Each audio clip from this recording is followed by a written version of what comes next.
real quick here, we're going to try to finish up the rest of the lymphatic organs and structures here.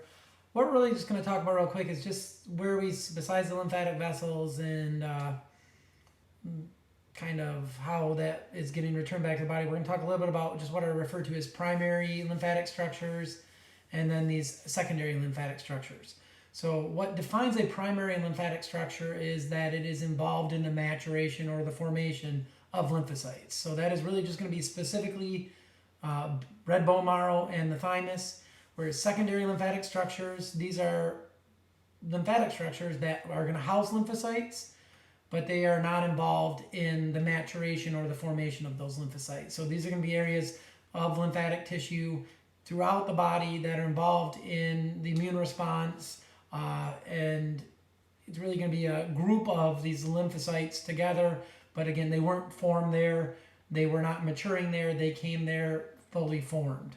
We're going to see this is going to be things like lymph nodes, the spleen, tonsils, mucosally associated lymphatic tissues. So the thymus is one example that we've talked a little bit about in this one. When we talked about the endocrine, you can see it is in that region above the heart, usually much more developed early on in life, tends to become adipose tissue as you age. We're going to see this is actually involved in the maturation of T lymphocytes. We'll talk about T lymphocytes in a lot more detail when we talk about immunity. So that is one example, and this is showing you a lot of those lymphatics with the bone marrow, those primary lymphatic structures and the secondary lymphatic structures here. So you can see the spleen in the center here. You can see the thymus as well as all those lymphatic vessels and lymph nodes and other areas that we would see lymphatic tissues. The other main one here is going to be, like I said, that bone marrow. We talked about red bone marrow a number of times, again found in the spongy bone of a lot of those flat, irregular shaped bones, as well as the heads of the long bones. Again, involved in hemo or hematopoiesis, this formation of all of our different blood cells. One of the blood cells that we are making are those agranulocytes, those T cells and B cells. Bone marrow is involved in making these lymphocytes and therefore is a primary lymphatic organ. When we get to immunity, we'll talk in a lot more detail about the maturation process of these and what they do. But for right now, just know that the red bone marrow, you're going to be making both of those. The B lymphocytes are going to continue their maturation process in the bone marrow, where T lymphocytes are going to mature in the thymus under the action of some of the thymus hormones, those thymosins. So this is kind of showing you how all that red bone marrow becomes the different blood cells. Again, don't worry about the differentiation process. That's not something I'm going to ask you about. The thymus, again, that organ on the upper part of the heart here, is involved in T lymphocyte maturation, is going to grow up until about puberty as that immune system is maturing, but as an adult, it is going to get replaced by adipose tissue and regress to just a remnant of that gland as your immune system becomes more developed. We're going to see it does have these different lobes with little fibrous extensions coming in there that subdivides it into lobules. We're going to have an outer cortex and an inner medulla. Really, we're going to see immature lymphocytes in that cortex and more mature lymphocytes out in the medulla on this one. For me, not something I'm going to ask you to know the structure of the thymus. I won't even probably show you slides of the thymus. That being said, we will look at lymph nodes and some of this other stuff. Kind of again shows you how much more prominent relative to the size of an infant to an adult. You can see the infant relative to the size of it, much larger, almost the size of the heart, where that adult one, a lot of that is going to be adipose tissue that it has become. Secondary lymphatic structures, these are the structures that are going to house a lot of these mature lymphocytes. Again, either going to be within those lymphatic vessels that has lymphatic fluid passing through it, like lymph nodes, those lymph nodules. The other thing we'll see is there is a lot of times in different areas of the body some kind of a grouping of these lymphocytes that are going to be like, could be mucosally associated lymphatic tissue like we see in the digestive tract, could be more like an exposed lymph node that you see with tonsils and the adenoids. All those will be examples of secondary lymphatic structures, and we'll show you a little bit of those. Lymph nodes, probably the most common one. These are found throughout the body, large amounts of them in kind of the neck region, the axillary region, the thoracic region, the inguinal region. What these are doing is filtering a lot of that lymph that is traveling through those lymph vessels back to the body. To me, these are acting like a border crossing, making sure that there's nothing passing through here to get back to the bloodstream that we don't want them to.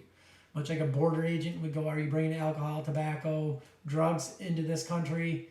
These are asking, do you have any viruses, bacteria, metastasizing cancer cells that we don't want getting back into the bloodstream? So these are a way to filter this lymph as it's going back. And again, any lymph is going to go through multiple lymph nodes on its way back to those brachiocephalic area up here to dump back into the bloodstream.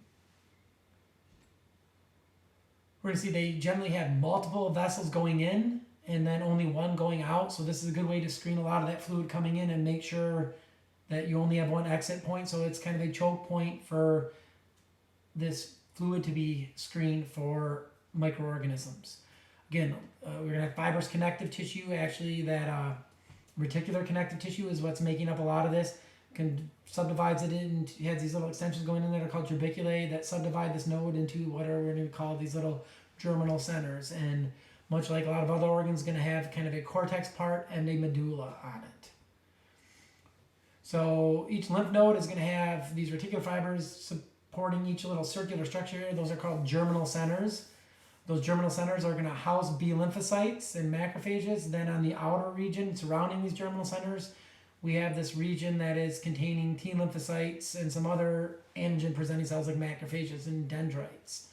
And traveling through all this, there's going to be these little open channels that are lined by macrophages that can grab stuff out of this fluid that shouldn't be there. In the medulla, in the center here, you have all these little cords. These are going to be housing some B and T lymphocytes and macrophages. And again, let's all this get at the fluid, this lymphatic fluid that is traveling through here. So you can see a good example of it right here. This lymph node, you can see multiple ones going in, one efferent going out. These are these germinal centers around the outside. The trabeculae that is subdividing it into nodules.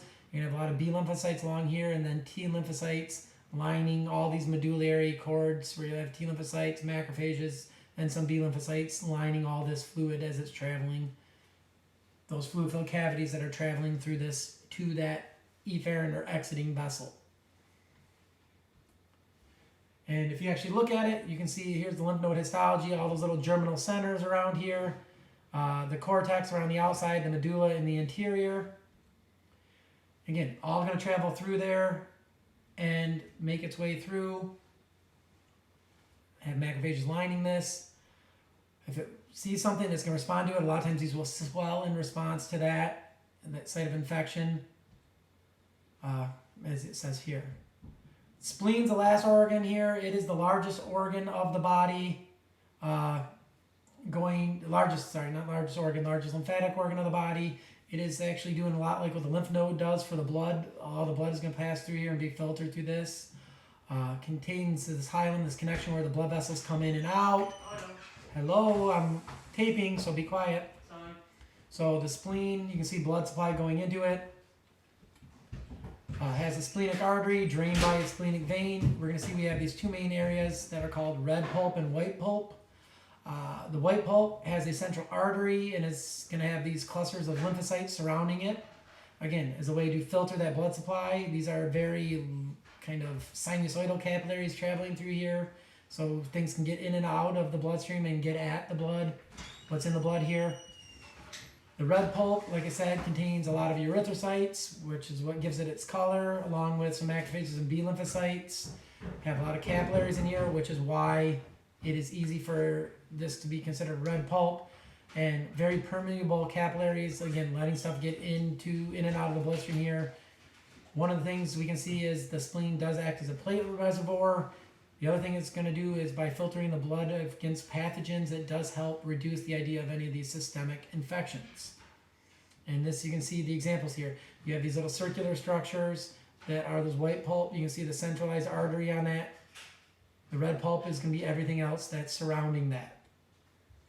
And again, acts as a way to filter the blood, actually involved in blood cell formation during fetal development.